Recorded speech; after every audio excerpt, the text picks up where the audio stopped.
Apabila kita dianjurkan oleh Rasulullah sallallahu alaihi wasallam untuk tidak meninggalkan daripada memohon perlindungan dari Allah Subhanahu wa taala sebagai bukti dan kesedaran kita pada kedudukan kehambaan. Bismillahirrahmanirrahim. Assalamualaikum warahmatullahi wabarakatuh.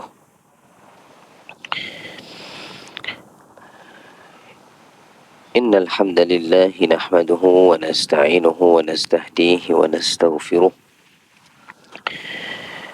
wa nu'minu bihi wa natawakkalu alayhi wa na'udzu billahi min shururi anfusina wa min sayyiati a'malina. Man yahdihillahu fala mudilla lahu wa man yudlil fala hadiya lahu. Allahumma salli wa sallim wa barik ala sayyidina wa habibina wa syafi'ina Muhammad wa ala alihi wa sahbihi ajma'in. Ya hayyu ya qayyum bi rahmatika nastaghith. Aslih lana sya'nana kullah wa la takilna ila anfusina tarfata 'ain wa la aqalla min dhalik ya ni'mal mujib.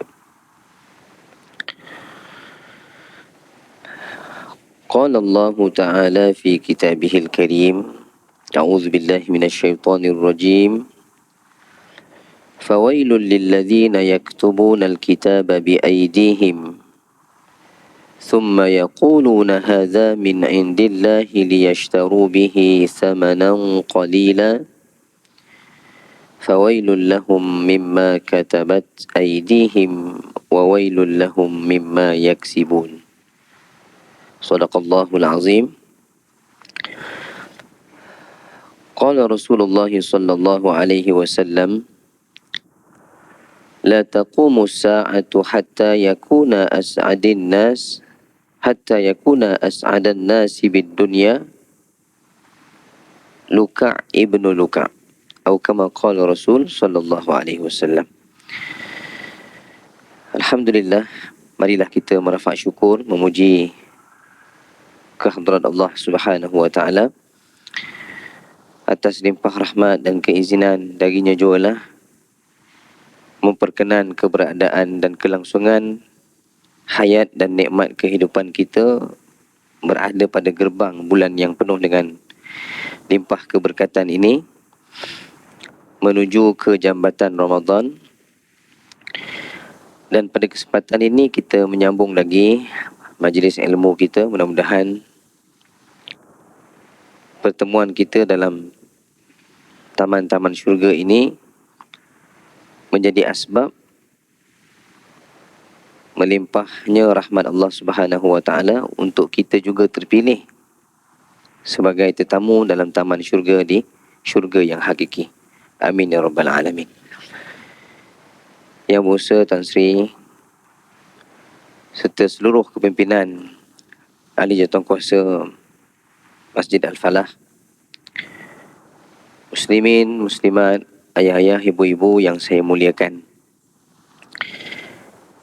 Bicara kita pada pagi ini berkesinambungan dari perbincangan yang kita bawakan ataupun perkongsian yang kita bawakan pada pertemuan yang lalu.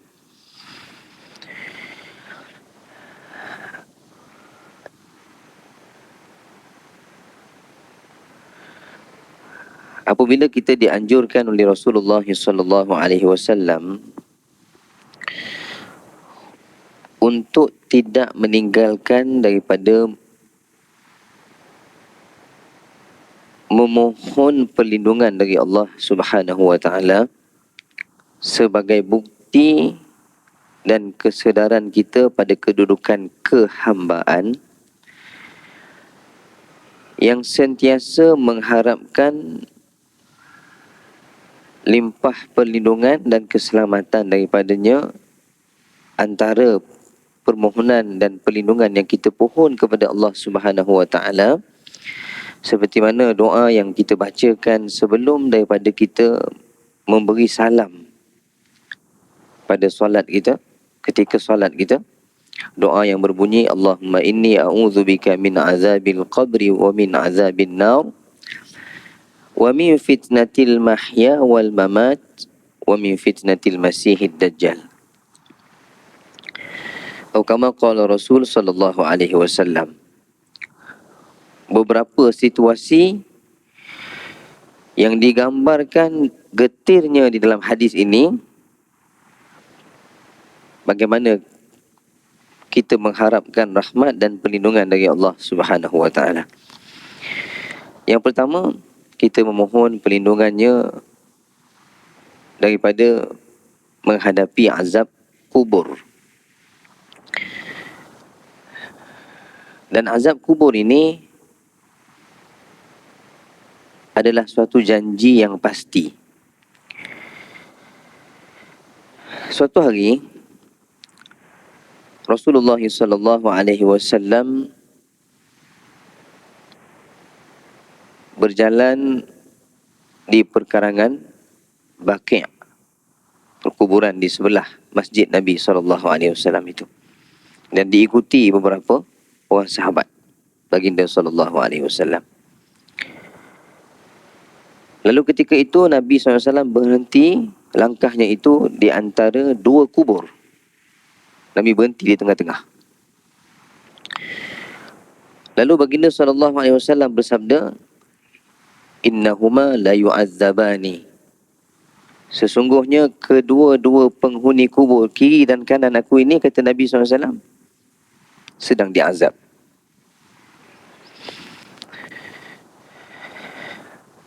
Saya membaca bagaimana syarah hadis ini dikupaskan oleh rahimahullah ta'ala Syekh Salah Al-Uthaymin dalam kitabnya Hadis Ahkam. Walaupun pengarang ini tidak bermazhab Imam Asy-Syafi'i, dan saya sempat mempelajari isi kandungan karya beliau.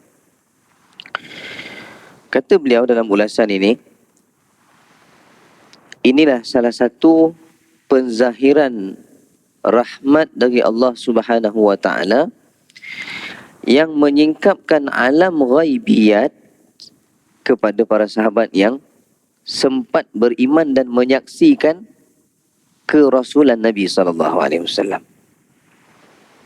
Kerana sebagai manusia yang biasa dan berada pada alam yang berbeza, alam barzakh dengan alam kehidupan, kita belum masuk lagi dalam medium dan spektrum alam itu, maka kita tidak dapat memahami dan tersingkapnya hijab alam tersebut. Tetapi dibukakan petunjuk itu kepada Rasulullah sallallahu alaihi wasallam sebagai salah satu bentuk wahyu. Maka dikhabarkan kepada para sahabat ketika itu bahawa kedua-dua penghuni kubur ini sedang diazab. Yang kedua, ia menjadi dalil atas peristiwa ini, sebagaimana hadis yang direkodkan oleh Imam Al-Bukhari dan Muslim. Dalam peristiwa ini, sabitnya azab kubur itu. Bayangkan, hadis yang menyebut tempoh di antara tiupan sangkakala. Tiupan kiamat, kehancuran, tiupan mematikan makhluk, tiupan kebangkitan. Antara tiupan itu 40 tahun. Tetapi tak mampu untuk kita sukat 40 tahun tu adakah pada kiraan umur kita yang kita lalui pada hari ini. Sebaliknya, kita kembalikan kepada Allah Subhanahu wa taala kerana masa itu mutlak makhluk miliknya. Menanti antara tiupan sangkakala itu pun cukup lama. Bagaimana agaknya tempoh transit di alam barzakh menuju kepada kiamat. Wallahu alam. Berapa lama penantian itu? Dan penantian itu bukan hanya waktu direhatkan, seandainya amal kita baik dan kita bersungguh-sungguh dalam pentas kehidupan dunia ini, kita akan berehat seketika menanti alam yang berikutnya. Sebab itu dalam doa yang dianjurkan kepada kita menyebut kematian itu adalah rahatan min kulli syarr. Satu kerehatan daripada melakukan ataupun daripada dikepung oleh kejahatan dan ujian duniawi itu. Maka apabila Nabi SAW menyatakan kedua-dua penghuni kubur ini sedang diazab, maka satu dalil yang mengukuhkan pastinya berlaku azab kubur itu pada si mati dengan tertentu amalannya ketika di dunia dahulu. Lalu kata Nabi SAW, kedua-duanya ini diazab bukanlah kerana suatu yang besar. Maksudnya, ketika di dunia ataupun ketika kehidupan di dunianya dahulu, sebenarnya atau sepatutnya kedua-duanya ini boleh mengelakkan daripada melakukan perbuatan tersebut. Yang pertama, kata Nabi SAW, penghuni kubur yang pertama ini dia diazab kerana la yastatiru minal baul. Dia tidak cermat ketika dia qada hajat, khususnya dia buang air kecil. Ada dua syarah di sini. Syarah yang pertama, apabila qada hajatnya itu pada najis kecil tadi, kena percikkan itu pada pakaiannya. Lalu dia menunaikan solat, sedangkan dia mempunyai rasa kecil pada hatinya itu, detik, bahawa ketika dia qada hajat tadi, barangkali najis tersebut terpercik pada pakaiannya.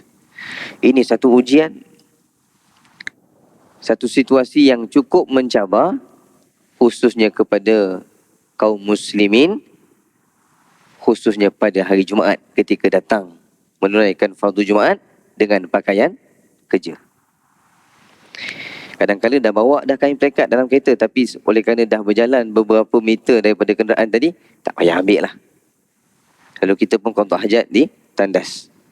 Seandainya kita tidak memperhalusi dan cermat ketika qada hajat tersebut, walaupun kita berwuduk, seandainya najis tersebut terkena pakaian kita, nampak remeh, tetapi rupa-rupanya situasi ini mengundang seseorang itu dikenakan azab kubur ke atasnya.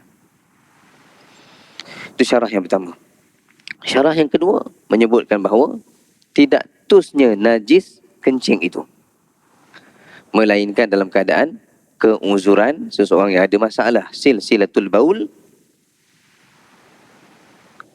kondisi hukumnya itu berbeza. Barangkali dia mungkin boleh solat dalam keadaan ketika benar-benar dia suci walaupun seketika, dan selepas daripada tempoh beberapa minit tu, mungkin najis tu akan keluar balik hasil daripada ataupun kesan daripada kesihatannya yang terganggu tadi. Tetapi pokoknya yang kita nak sebut di sini bahawa nampak seperti ringan dan mudah amalan itu ataupun boleh kita elakkan situasi itu, tetapi apabila kita tidak cakna padanya, ia menyebabkan seseorang itu diazab kubur berdasarkan peristiwa tadi. Yang kedua, kata Nabi SAW, mu'amal akharu fakana yamshi bin namimah. Seorang penghuni kubur lagi, penghuni kubur yang kedua, di dunia sepanjang kehidupannya dahulu,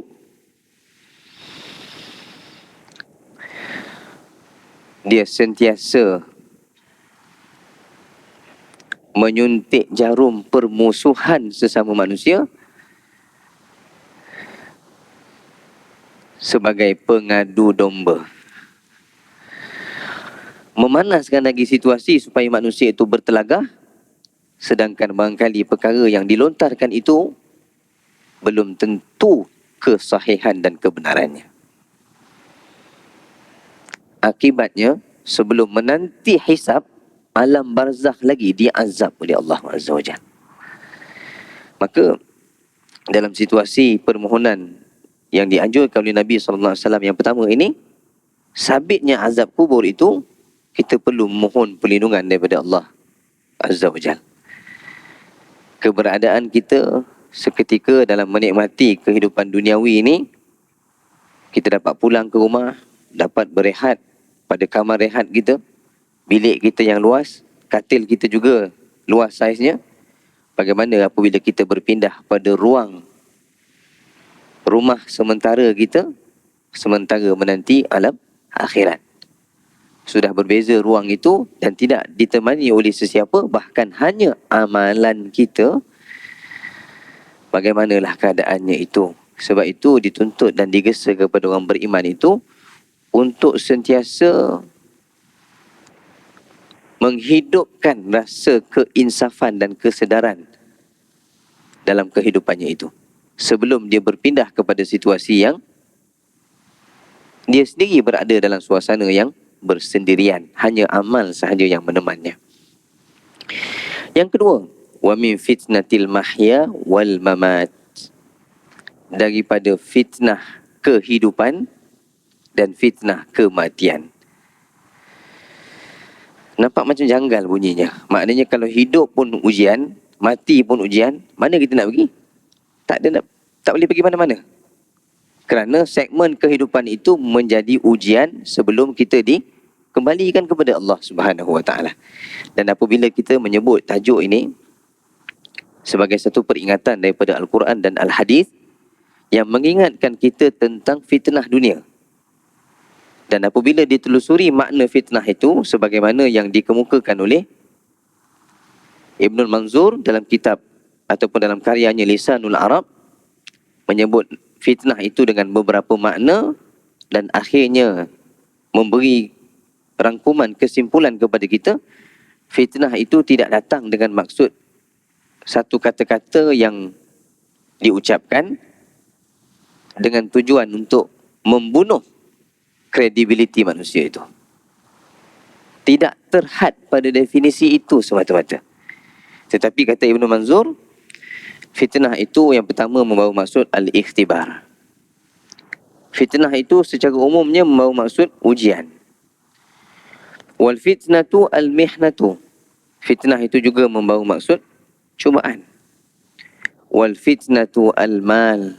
Dan fitnah itu juga dalam rangkuman makna harta.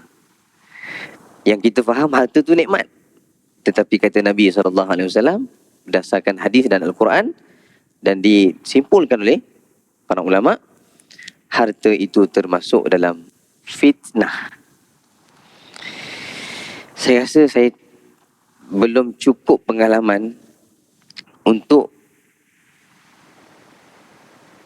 menyatakan bagaimana harta itu menjadi ujian dalam kehidupan kita. Kerana pada peringkat usia saya rasa saya baru bertatih mengenal kehidupan ini. Tapi pada sisi dan pengalaman yang ditempuh oleh muslimin dan muslimat sekalian, ayah-ayah, ibu-ibu yang saya muliakan, kita cukup arif dalam memahami bagaimana harta itu datang dalam bentuk ujian kepada kehidupan kita. Ada kalanya ketika kita dijanjikan dengan sejumlah harta yang bakal dikreditkan ke dalam akaun kita, kita pun berniat untuk melakukan kebaikan yang banyak setelah mana angka tersebut dikreditkan ke akaun kita. Tetapi menjadi ujian yang besar setelah duit itu ataupun harta itu berada pada genggaman tangan kita, niat-niat yang baik tadi apakah dapat dilaksanakan sebagaimana ia diniatkan. Kadang-kadang datang pula keinginan yang lain yang mendahului niat dan perancangan tadi. Satu bentuk ujian yang cukup besar yang kita telah lalui sehingga mematangkan kita dalam kehidupan ini. Yang keempat, kata Ibnu Manzur, fitnah itu juga membawa maksud al-aulad, anak penak kita. Sampai peringkat umur kita pada hari ini, kita benar-benar menyaksikan bagaimana anak-anak itu ujian bagi kita.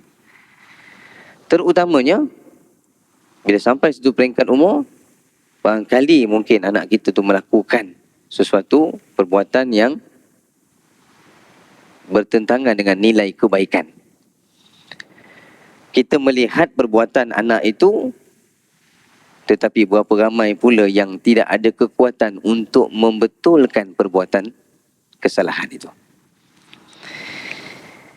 Jadi walaupun cahaya mata ni satu kurniaan daripada Allah Subhanahu Wa Taala yang menyerikan kehidupan kita, tetapi satu ketika ia juga boleh menjadi ujian yang besar kepada kita apabila kita tidak mendidik mereka itu berpandukan panduan wahyu yang Allah Subhanahu Wa Taala telah tanzilkan di dalam Al-Quran, petunjuk yang telah dipesan melalui pesanan Nabi SAW. Bahkan kita lihat sendiri dalam sejarah peristiwa ataupun sejarah kerasulan, beberapa orang rasul yang diuji sendiri dengan kedegilan dan penentangan anak-anak baginda itu sendiri. Seperti Nabi Nuh AS dan Nabi-Nabi yang lain. Itu sebagai satu contoh untuk kita meneruskan langkah dalam kehidupan kita, bahawa generasi yang terdahulu juga mendapat ujian yang sama selagi mana kita berada di pentas kehidupan dunia ini. Dan yang kelima kata Ibn Manzur, wal fitnatu al-kufru. Fitnah itu juga dengan makna kekufuran. Yang ni yang kita baca dalam Al-Quran. Fitnah itu lebih besar dosanya daripada membunuh. Tetapi kita selalu mengungkapkan ayat itu dengan dalil untuk mengatakan kefahaman kita bahawa fitnah itu adalah dalam bentuk kata-kata yang diucapkan tadi dengan tujuan untuk menjatuhkan maruah seseorang. Sedangkan yang dimaknakan di dalam ayat tersebut, fitnah itu lebih besar dosa dan kesalahannya daripada membunuh, dengan maksud kekufuran sebenarnya. Tumpuan ayat itu apabila digaris bawahkan maknanya. Dan yang terakhir kata Ibn Manzur, fitnah itu datang dengan makna ikhtilafun nas bil ara', iaitu apabila manusia itu bertelingkah, berbalah dengan sebab perbezaan pandangan. Itu juga fitnah. Masa kita ni tak cukup lumayan, oleh kerana kita subuh dah lewat dan menghampiri 7:30. Jadi apa yang kita sebutkan di sini bahawa apabila Nabi SAW mengingatkan kepada kita bahawa selagi yang dinamakan dengan kehidupan, dan apabila kita juga berpindah alam yang berikutnya selepas kehidupan kepada kematian, kedua-duanya itu adalah menguji kita. Pada alam dan pada segmen kehidupan duniawi, kita diuji iman, akal dan pertimbangan itu, sama ada kita berjaya mengharungi untuk melakukan kebaikan atau sebaliknya. Dan pada alam kematian itu sendiri, kita diuji bagaimana balasan daripada perbuatan kita seketika dalam ujian kehidupan duniawi itu. Dan yang terakhir kata Nabi SAW, wa min fitnatil masihid dajjal, dan kita memohon perlindungan dari Allah Subhanahu Wa Taala juga daripada fitnah ad-dajjal itu sendiri. Korelasi daripada perbincangan dan perkongsian kita dalam sesi bulan yang lalu, pada pagi ini saya membacakan dan menyebutkan satu gelaran yang begitu asing pada pendengaran para sahabat ketika mendengar sabda Nabi SAW. Baginda SAW pernah menyebut satu gelaran yang bernama Luka Ibnu Luka. Nama ni rare lah. Dalam Jabatan Pendaftaran Negara tak ada nama ni, Luka bin Luka, tak ada. Tapi disebut oleh Nabi SAW sebagaimana dalam hadis yang kita sebutkan ini. Kata Nabi SAW, tidak akan berlakunya kiamat itu sehingga yang paling bahagia menjelang kiamat itu adalah Luka bin Luka. Lalu untuk memahami hadis ini sebagai konklusi pertemuan majlis ilmu kita pada pagi ini, kita kena baca satu hadis yang lain. Yang mana Nabi SAW bersabda daripada riwayat Abu Hurairah radhiyallahu anhu, yang bermaksud akan datang kepada manusia itu tahun-tahun yang mengelirukan. yang disebut sebagai khadda'at. Kita akan temui perkataan khadda'at ini secara kata tunggalnya apabila Nabi SAW mengaitkan perkataan ini dengan peperangan. Sabda Nabi SAW, al-harbu khida'. Khida' tu asal maksudnya muslihat. Tapi bila disebut dan disabdakan dalam hadis ini, kata Nabi SAW, umat akhir ini akan tiba masanya dia akan melalui tahun-tahun yang mengelirukannya, yang membingungkannya, yang penuh dengan tipu daya. Bagaimana suasananya untuk kita memahami luka bin luka tadi? Yusaddaqu fiha al-kadhib wa yukdhabu fiha as-sadiq. Orang-orang yang dusta itu ditabalkan sebagai ikutan yang benar. Dan ada pun orang-orang yang benar itu dikatakan berdusta. Wa yu'tamanu fihal kha'in wa yakhunul amin. Ada pun orang-orang yang khianat itu ia dijulang walaupun ia vokal dalam kalangan manusia atau masyarakat itu. Sebaliknya orang-orang yang amanah itu dikatakan berkhianat. Wa yantiqu fiha ar-ruwaybidah. Kata Nabi SAW, berlaku sahaja suasana ini, kamu akan dapat saksikan munculnya sekumpulan manusia yang digelar sebagai ruwaybidah. Mendengar sahaja ungkapan ataupun perkataan ruwaybidah ini, para sahabat dengan tawaduknya bertanya kepada Nabi SAW, wa mar ruwaybidah ya Rasulullah? Siapa pula ruwaybidah ni? Kami tak pernah dengar pula dalam leluhur keturunan bangsa kami ada golongan ataupun ada suku yang dipanggil sebagai ruwaybidah. Lalu Nabi SAW bersabda, ar-ruwaybidah hiya ar-rajulu tafihu yatakallamu fi amril ammah. Sekumpulan manusia yang akan muncul dalam kalangan masyarakat ketika mana dia mengatakan atau dia mengulas tentang sesuatu perkara sedangkan dia tidak berkeahlian dalam perkara itu. Sepanjang hidup saya lah, yang hampir pada 40 tahun ni, saya rasa penyaksian saya pada ujian dan segmen kehidupan yang benar-benar dapat kita lihat pada realiti sabdaan Nabi SAW ini, terutamanya 2 tahun lalu ketika kita diuji dengan wabak pandemik ini. Ketika ini kita melihat bagaimana manusia itu berbeza pandangan dan ijtihad. Tetapi perbezaan itu adalah fitrah manusia sejak daripada manusia itu diciptakan. Dan berbeza pandangan itu sebenarnya satu rahmat. Tetapi ia dijadikan polemik untuk mencetuskan pertelingkahan dalam kalangan manusia.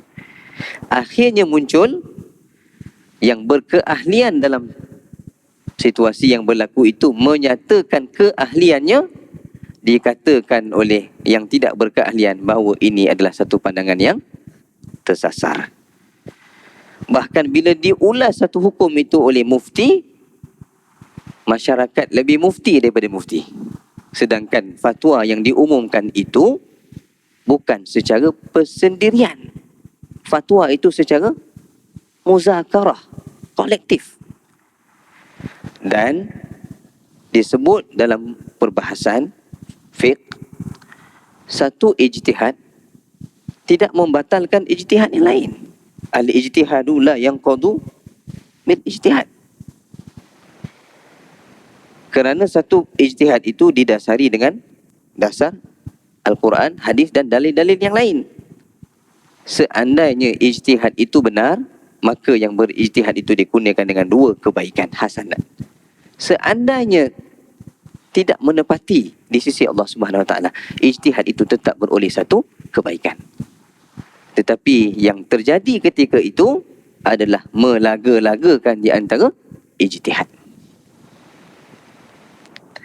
Yang vokal, yang diterima pakai dalam suasana ujian yang berlaku tadi adalah mereka yang tidak berkeahlian pun dalam perkara itu, mengulas perkara itu. Malangnya kita melihat pengikut dan penyokongnya lebih ramai, walaupun perkara yang dibahaskan itu, yang diutarakan itu tidak layak untuk penutur tadi mengatakannya. Pada hari ini, lisan kita lebih banyak diwakili oleh jemari kita. Patutlah dalam surah Al-Qiyamah Allah berfirman, setelah mana berlakunya kiamat, apabila jasad itu dihidupkan kembali, bahagian pertama yang akan dipelihara oleh Allah Subhanahu Wa Taala adalah bananah. An-nusawwiya bananah. Pada bananah itu adalah dengan maksud jemari, yang padanya terdapat identiti yang cukup khusus padanya. Kalau pada hari ini kita menggunakan thumbprint itu sebagai satu kaedah untuk menyimpan peribadi kita, pengenalan diri kita. Apakah mustahil bagi Allah yang mencipta kita pada anggota kita itu untuk membuktikan kembali perlakuan kita? Maka Ar-Ruwaibidah itu sama dengan makna Luka Ibnu Luka apabila mereka yang mengulas satu perkara itu sedangkan dia tidak berkeahlian padanya, memberi gambaran bahawa sebenarnya dia adalah golongan yang lemah dari sudut fikiran dan ulasannya, tetapi seruannya itu, penulisannya itu, kata-katanya itu mendapat sokongan dalam kalangan manusia. InsyaAllah pada pertemuan akan datang kita sambung lagi kupasan hadis ini. Luka bin Luka, satu nama dan gelaran yang aneh dan asing pada pendengaran para sahabat ketika itu, dan hakikatnya kita sedang menempuh suasana itu pada hari ini.